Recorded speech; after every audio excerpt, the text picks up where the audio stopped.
శివన్న, తను నన్ను శివన్న అనుకుంటుందిరా.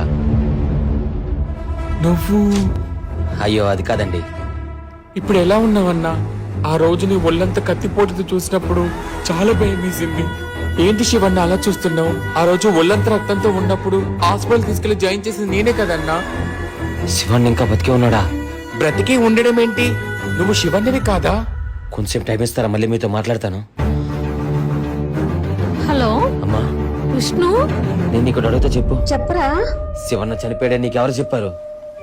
అన్నయ్య చనిపోయాక వంశీ వచ్చే విషయం చెప్పాడురా నాకు. నువ్వు కాల్చావా, పాతి పెట్టావా?